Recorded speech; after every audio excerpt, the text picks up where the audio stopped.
Rufaida Latifunisa, warga Cikarang Barat, Kabupaten Bekasi, menjadi korban kebakaran gedung Teradron Indonesia di kawasan Cempaka Putih, Jakarta Pusat pada Selasa 9 Desember 2025. Jasad korban menjadi yang pertama teridentifikasi sehingga sudah dimakamkan di tempat pemakaman umum Desa Wanajaya, Kecamatan Cibitung, Kabupaten Bekasi pada Rabu 10 Desember 2025 pagi. Ayah korban, Frakudin Irwan, mengungkapkan anaknya merupakan karyawan yang masih menjalani masa pelatihan di perusahaan Teradron Indonesia selama sekitar 3 bulan. Korban sempat bercerita kepada sang ibu soal niat berhenti bekerja pada akhir Desember 2025. Hal ini dijelaskan Fakrudin di rumah duka di perumahan Depsos, Telaga Asih, Cikarang Barat, Rabu 10 Desember 2025.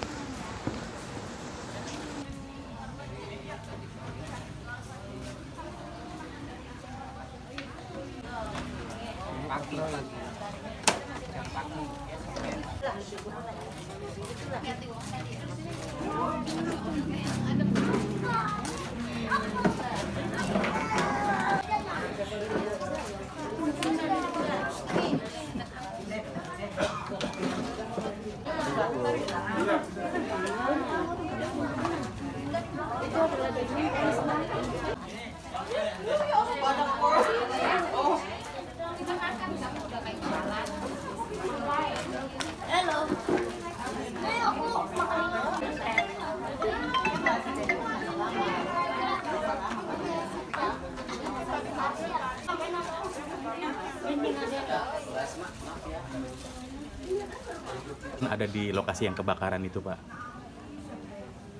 Kalau informasi yang saya terima itu anak saya itu sementara ini masih training di data itu loh, mas? Data Teradron itu. Jadi data pegawai masih. Gitu. Tapi posisinya training sih memang.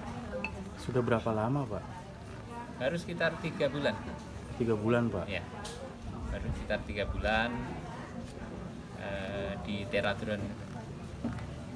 Pak, dapat informasi bahwa almarhumah ini menjadi korban kebakaran itu, keluarga seperti apa sih, Pak? Dapatnya apa?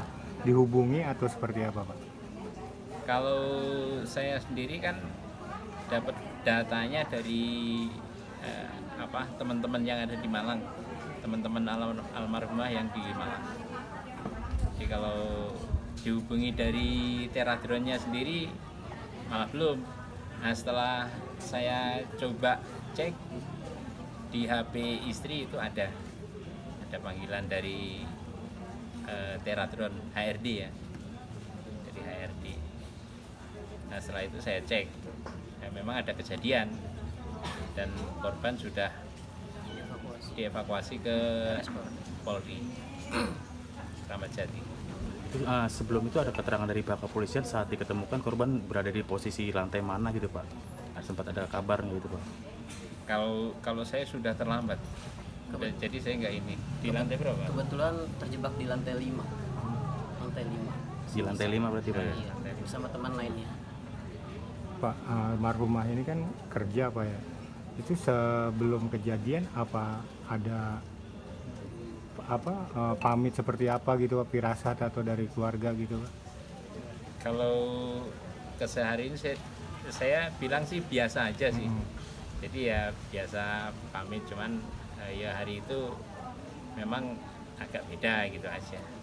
Jadi nggak begitu ini. Cuma pamit gitu aja. Seperti biasa, Pak ya? Iya, seperti biasa. Nah, Pak, proses di Kramat Jati sendiri, Pak, pas proses di PI itu keluarga seperti apa, Pak? Apa sempat diperiksa DNA atau apa? Terus cara mengenalinya seperti apa, Pak? Kebetulan saya begitu di interview kan punya data yang langsung sharing dari sini ya. apa data yang kurang saya kasih, apa data yang kurang saya kasih. Contohnya hari ini pakai apa gitu, hari ini aksesorisnya apa aja. Terus contohnya perilaku anak ini apa, ya saya bilang dia suka warna biru gitu. Kemudian aksesorisnya juga banyak birunya. Kemudian kayak pakai aksesoris kalung, anting, karena pakai jilbab enggak. Terus kemudian ada ciri fisik, ya ada tai lalat di bagian pipi, sama ada bekas luka di bibir, di janggutnya. Kalau almarhum ini anak keberapa Pak? Kedua, Dari berapa? dari 2. Oh, 2 bersaudara.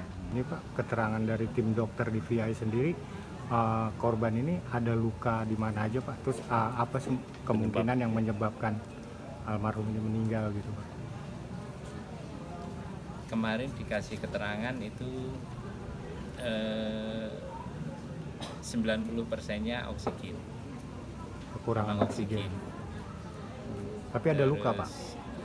Karena kurang oksigen ini kan, kemudian kondisinya juga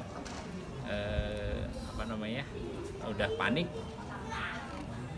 jadi ada tambah suhu ruang kan tinggi, ada luka yang terpapar, ada beberapa luka yang terpapar.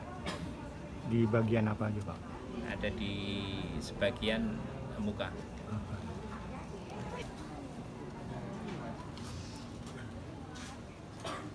Kemarin itu dapat informasi seperti apa sih Pak keluarga Mas awalnya? Kebetulan saya kemarin perjalanan jemput ayah saya, terus pas perjalanan pulang ke rumah dapat telepon dari Pak D tuh, dan kebetulan lagi dengan Elsinta. Jadi Elsinta itu mengabari bahwa adanya terjadi kebakaran di gedung Teradon itu di Cempaka Putih. Nah kebetulan saya keinget tuh ada sepupu saya, saudara saya yang berada di situ. Pas saya cek kemudian ada di media, saya cek media itu di Kompas, kalau nggak salah di Kompas, ternyata benar ada yang bernama Nisa. Itu identitasnya perempuan. Jadi saya langsung menuju ke rumah sakit Polri. Oh berarti nama itu belum lengkap ya, cuma ini nama Masih panggilan. belum lengkap. Kita untuk mastiin makanya langsung ke rumah sakit Polri, menuju rumah sakit Polri. Kalau proses di sana sendiri gimana Mas? Pas sampai di sana keluarga? Pas sampai di sana kita dimintai data-data. Yang pertama itu ada KTP, KK, bahkan dimintain akte. Kebetulan untuk digitalnya kita mempunyai KTP sama KK doang. Sempat ada penjelasan nggak Mas yang penyebab kebakaran di lokasi itu apa sih dari pihak kepolisian? Mungkin ada penjelasan sedikit. Kalau dari pihak kepolisian belum ada keterangan. Cuman dari berita Elsinta itu terjadinya kebakaran itu penyebabnya karena meledaknya baterai di lantai 1 sih, yang membuat kebakaran itu yang besar sampai ke lantai atas. Kalau korban sendiri diketemukannya di mana Mas? Kalau untuk korban kebetulan lagi di lantai 5. Kebetulan lagi di lantai 5 sedang istirahat, lagi tidur, posisinya lagi tiduran di kursi. Posisi tiduran. Iya, situ. Kalau luka sendiri yang Mas tahu? Kalau untuk luka kemarin memang kita terakhir lihat ya, saya lihat itu ada di bagian pipi kanan, pipi kiri, sama atas. Karena memang untuk seluruh badan sih utuh, kaki semua, tangan, badan utuh. Cuman hanya luka mungkin karena yang penyebabnya kehabisan oksigen itu ya, karbon dioksida CO2. Nah itu pingsan, terus nggak sanggup untuk kemana-mana. Akhirnya terjebak di lantai 5. Kalau di makaminnya gimana Mas? Tadi prosesnya seperti apa sih? Proses pemakaman ada di Wanajaya sini, di Cibitung. Lumayan jauh dari rumah. Lumayan. Ada Berarti jenazah itu dibawanya semalam ya Mas? semalam itu jam 11:15. Berarti paginya langsung Paginya dimakamkan jam 9, langsung dikebumikan jam 9. Mas?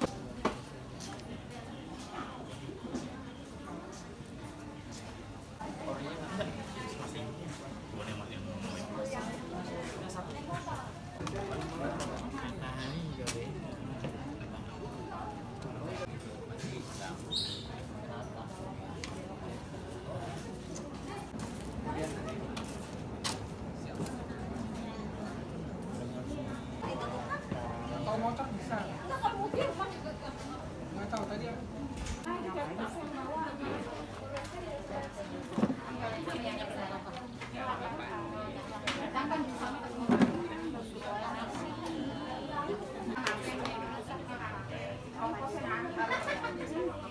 Pak, ayo.